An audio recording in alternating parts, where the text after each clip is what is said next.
When the world changed and everything went remote, FabLab had to figure out how we were going to continue to be able to support students. Normally, we've contextualized everything to be very face-to-face, and since that wasn't possible in a remote context, we came up with the FabLab Alternate Consultation Experience, F.A.C.E. The way F.A.C.E. works is that students will log on to Teams. It's best if you use the app and say what the software that you are wanting to work with, contact us, and we look through the issue that you're wanting to solve, look at our staff members that are most skilled to be able to support with that, and then schedule a specific one-on-one consultation time. When the FabLab is open, we're able to support learners with digital fabrication outputs on a wide variety of platforms.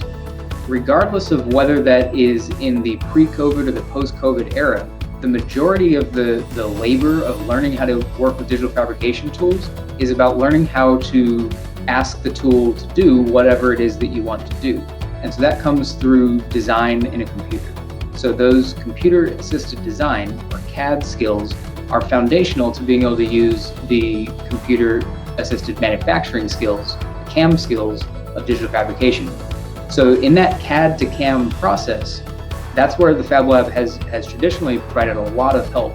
Learners come in, we work with people sometimes for a few minutes, sometimes for hours. And that type of individualized instruction is something that you can't get through the web tutorials and other resources that are already out there. So that's what F.A.C.E. seeks to emulate, is that normally you would come into the FabLab and have a face-to-face interaction with someone, a student, peer, helping you to learn whatever the skills are that you want to learn. When we can't be face-to-face, we have F.A.C.E. to help you have those same type of interactions through the Teams platform. So all you need to do is send us a note through the form to let us know what software you're looking to get help with, at what times you're available, and then we'll schedule a one-on-one consultation with you to help to meet you at your need.